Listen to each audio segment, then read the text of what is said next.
28 വർഷം എംപിയും 2 തവണ മന്ത്രിയുമായിരുന്ന ഇ അഹമ്മദിന്റെ നിര്യാണത്തെക്കുറിച്ച് പാർലമെന്റിൽ സംസാരിക്കാൻ പോലും അനുവദിക്കാത്ത നടപടി ഒരിക്കലും അംഗീകരിക്കാൻ കഴിയാത്തതാണെന്ന് CPM പാർലമെന്ററി പാർട്ടി നേതാവ് പി കരുണാകരൻ പറഞ്ഞു.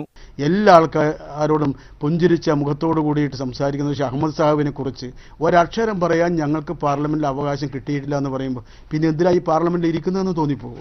ഈ വിഷയം ഇരുസഭകളിലും ചർച്ചയാവരുതെന്ന് ഉദ്ദേശിച്ചതുപോലെയുള്ള നീക്കങ്ങളാണ് കേന്ദ്ര സർക്കാരിന്റെ ഭാഗത്തുനിന്ന് ഉണ്ടായതെന്ന് KC വേണുഗോപാൽ പറഞ്ഞു. ഈ വിഷയം ഒരിക്കലും ചർച്ച ചെയ്യരുത് എന്നുള്ള കൃത്യമായിട്ടുള്ള മുൻധാരണയോടുകൂടി ഗവൺമെന്റ് ഇന്ന് നടപടി സ്വീകരിക്കുകയായിരുന്നു എന്നുള്ളതാണ് ഏറ്റവും സങ്കടകരമായ. സ്പീക്കറെ അതിനെ അവർ ഉപയോഗപ്പെടുത്തിയെന്നുള്ളതാണ് യാഥാർത്ഥ്യമായിട്ടുള്ള കാര്യം. ഏറ്റവും സങ്കടകരമായ കാര്യമാണ്. സ്വന്തം മക്കളെ പോലും കാണാൻ അനുവദിക്കാത്ത മനുഷ്യത്വരഹിതമായ സമീപനം സ്വീകരിച്ച കേന്ദ്ര സർക്കാർ ഗത്യന്തരമില്ലാതെയാണ് പിന്നീട് സത്യം പറഞ്ഞതെന്ന് മുസ്ലിം ലീഗ് ദേശീയ ട്രഷറർ PK കുഞ്ഞാലിക്കുട്ടി ആരോപിച്ചു. മക്കളെയും കാണിച്ചു കൊടുക്കൂല എന്ന് പറഞ്ഞാൽ എന്ത് ചെയ്യും? ഒരു ഇൻഹ്യൂമൻ ആറ്റിറ്റ്യൂഡായി പോയി. സോണിയാഗാന്ധി വരുന്നു, രാഹുൽ ഗാന്ധി വരുന്നു, ആര് വന്നാലും ഒക്കെ പല ഒന്നാണ്. ഇങ്ങനെ ഒരു അനുഭവം ഒരാൾക്കും ഉണ്ടാവരുതെന്ന് മുൻ മുഖ്യമന്ത്രി ഉമ്മൻചാണ്ടി പ്രതികരിച്ചു.